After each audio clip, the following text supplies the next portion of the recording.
Oke, Assalamualaikum warahmatullahi wabarakatuh.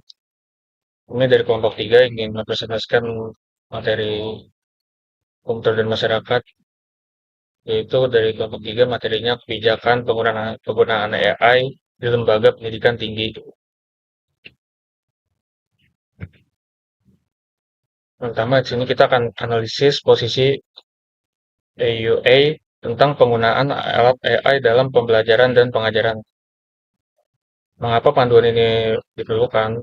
Pertama, kemunculan alat AI generatif seperti ChatGPT sejak akhir 2022 telah mengubah sistem pendidikan tinggi secara drastis. Teknologi ini mempermudah pembuatan teks, kode, dan konten kreatif, sehingga memengaruhi tiga faktor. Yang pertama ada cara mahasiswa belajar, yang kedua ada cara dosennya mengajar, dan yang terakhir ada sistem penilaian akademik. Namun AI juga menimbulkan tantangan seperti resiko plagiarisme karena kurangnya atribusi sumber, bias algoritma akibat ketidakadilan data, pelanggaran privasi data, dan masalah hak kekayaan intelektual melarang penggunaan AI dinilai tidak realistis karena sudah terintegrasi dalam kehidupan sehari-hari, misalnya asisten virtual dan mesin penjahit.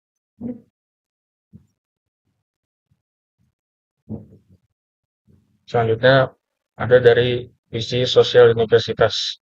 Panduan ini sejalan dengan visi AUA dalam Cities Without Walls, A Vision for 2030, serta relevan dengan kebutuhan Indonesia yang juga menekankan literasi digital.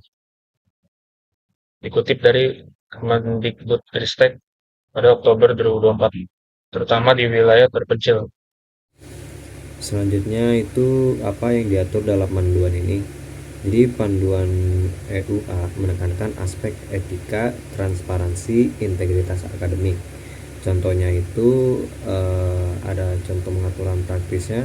Yang pertama, mahasiswa dan dosen wajib menyatakan penggunaan AI dalam karya akademik. Misalnya kayak catatan yang dibantu oleh alat AI generatif. Lalu yang kedua itu AI tidak boleh menggunakan uh, untuk tugas yang menuntut originalitas seperti esai atau ujian tertulis. AI tidak boleh digunakan untuk tugas yang menuntut originalitas. Jadi tugas itu kalau misalnya butuh tulisan sendiri yang original dari pembuatnya atau para mahasiswa, ya itu nggak boleh dipakai kayak gitu. Selanjutnya universitas dianjurkan untuk memperbarui kebijakan akademik dan kode etik.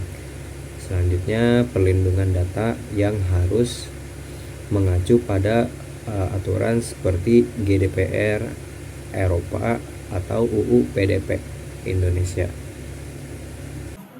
Oke, selanjutnya bagaimana panduan ini memberikan pedoman penggunaan AI.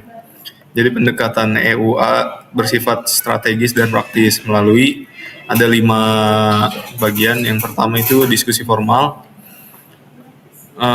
lokakarya atau forum di kampus untuk membahas manfaat dan risiko AI. Yang kedua, pembaruan kebijakan.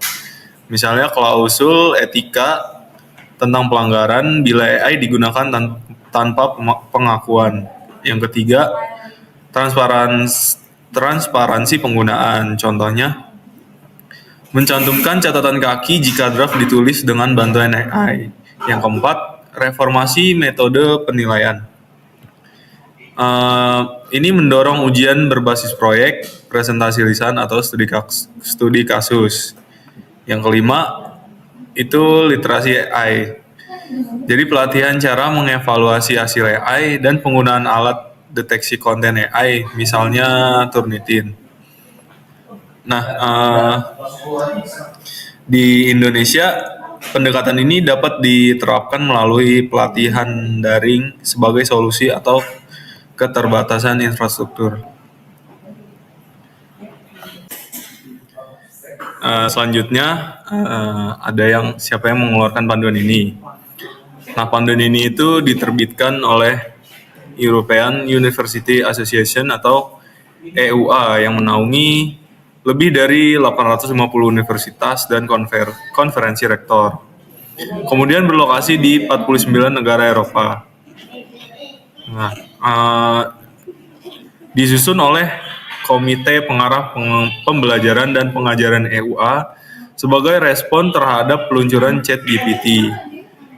Nah, panduan ini mencerminkan komitmen EUA dalam yang pertama menghadapi tantangan teknologi, menyebarkan praktik baik antar universitas, menekankan peran universitas sebagai penilai dampak sosial teknologi. Nah, peran EUA ini serupa dengan UNESCO dan Kemendikbudristek di Indonesia, yang juga mempromosikan pemanfaatan AI secara etis di sektor pendidikan UR.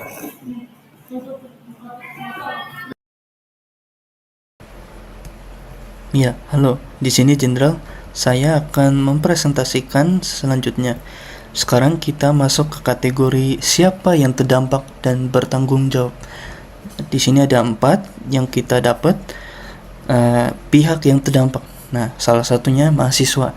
Wajib menyatakan penggunaan AI, jika tidak dapat dikenai sanksi akademik. Nah, kenapa harus ada kebijakan ini dan kenapa ini sangat berdampak? Satu, kalau mahasiswa jika menggunakan ini, kita tidak tahu apakah AI ini benar-benar bisa memberikan jawaban yang akurat, apalagi memberikan solusi yang tidak begitu yang kita butuhkan. Kadang untuk memahami dari AI tersebut, kita perlu fondasi yang kuat untuk memahami dari AI tersebut, dan itu perlu banyak ilmu yang kita pelajari. Nah, kedua, dosen dan staf akademik harus mengintegrasikan AI dengan cara etis dan membimbing mahasiswa dalam penggunaannya. Nah, itu bisa juga, tapi dengan berbagai dampak itu membutuhkan banyak sekali proses untuk melakukannya. Karena untuk pengintegrasian kita harus pastikan AI itu tersebut berjalan dengan baik, tidak ada kebocoran data, atau apalagi membobol dari kebijakan privasi orang satu sama lain. Ketiga, institusi pendidikan tinggi perlu menyusun kebijakan internal, memperbarui kode etik, menyediakan pelatihan serta infrastruktur. Karena tentu saja jika kita ingin mengintegrasikan pada program atau pada pendidikan tersebut, akan butuh biaya untuk melakukan tersebut. Dan tentu saja ini tidak mudah karena kita tidak tahu apa yang akan diimplementasikan kepada bagian internalnya untuk membuat kebijakan suatu tersebut bisa benar-benar berjalan dengan baik. Nah, keempat, masyarakat umum. Masyarakat umum sangat mudah terpengaruh karena secara tidak langsung melalui lulusan yang akan memasuki pasar kerja berbasis AI, dan itu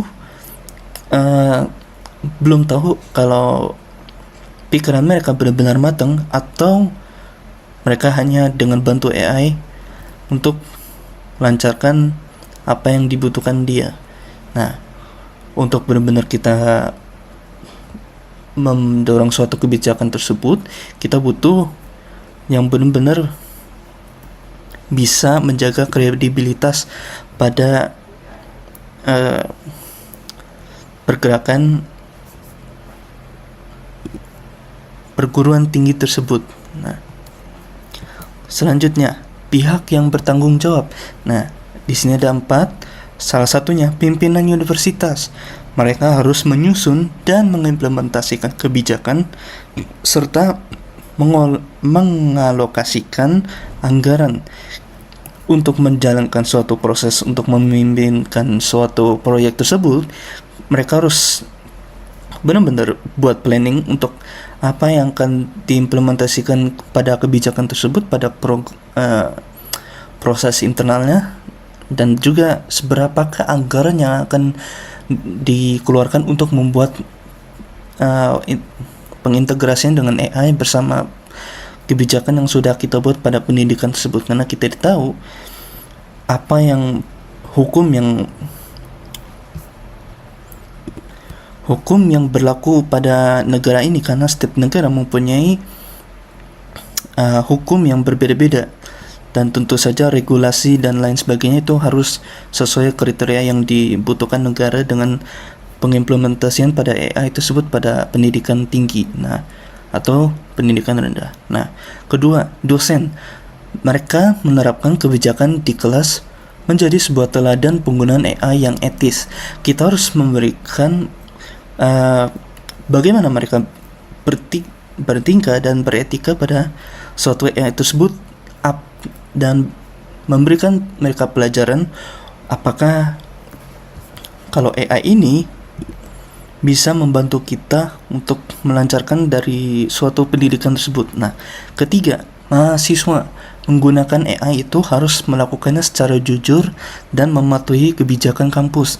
Karena jika tidak melakukannya dengan baik atau mematuhi dengan sesuatu peraturan undang-undang dan sebagainya yang setiap negara miliki, itu harus dilakukan dengan baik. Jangan melakukan sebuah kesalahan yang membuat sistem yang harusnya udah berjalan lancar akan semakin buruk. Nah, pastikan untuk semua regulasi dan semua penggunaan yang mereka gunakan itu diawasi dengan baik. Kita tidak tahu apa yang mereka ketik di suatu AI tersebut, dan itu mungkin saja kita tidak tahu apa yang di balik layar AI tersebut itu benar-benar AI atau orang yang sedang bersembunyi di balik layar. Nah, keempat, ada EUA memantau perkembangan AI, menyebarkan praktik terbaik dan mengkoordinasi anggotanya di Indonesia terutama. Nah, peran yang serupa dipegang Kemendikbudristek. Nah, pastikan yang kita pantau pada AI tersebut benar-benar mengikuti masa depan negara kita yang untuk memajukan tersebut, karena kita tahu apa yang kita dapat dari AI tersebut, apalagi developer si pembuat AI ini benar-benar mengikuti undang-undang dari setiap negara yang kita lakukan. Pastikan data yang kita masuki di situ tidak ada sebuah keganjalan yang mempengaruhi nasionalitas dari setiap negara. Itu saja dari saya. Terima kasih. Kelebihan, kekurangan, dan saran perbaikan. Kelebihannya itu ada proaktif dan realitif, tidak melarang AI tetapi mengarahkan penggunanya secara bertanggung jawab. Lalu kedua, meningkatkan efisiensi dan personalisasi dalam pengajaran dan penilaian. Lalu ketiga, fokus pada etika dan transportasi melalui deklarasi menggunakan AI. Lalu fleksibel, dapat disesuaikan oleh masing-masing universitas. Lalu mendorong kolaborasi global seperti contoh dari University of Helsinki atau Universitas College London. Lalu selaras dengan visi jangka panjang EUI dan relevan dengan kebijakan lokal seperti UU PDB di Indonesia. Lalu kekurangannya itu ada kurang detail teknis seperti contoh alat detektif konten AI, contoh tugas atau metode penilaian alternatif, belum mencakup isu ketimbangan digital di negara berkembang, fokus terlalu Eropa sentris, belum cukup akomodatif terhadap konteks seperti Indonesia, minimin keterlibatan mahasiswa dalam proses perumusan, lalu tidak ada tenggat waktu atau panduan langkah-langkah implementasi. Lalu saran perbaikannya, tambahkan studi kasus nyata misalnya dari Universitas Oslo, sediakan daftar alat pendetifikasi dan pembelajaran AI yang dapat diakses secara luas, tambahkan opsi pelatihan daring gratis untuk negara berkembang, kembangkan modul literasi AI terstandarisasi, bentuk kelompok kerja pembaruan, panduan setiap 1 atau 2 tahun, libatlah mahasiswa secara aktif dalam penyusunan kebijakan untuk meningkatkan penerimaan dan efektivitas implementasi.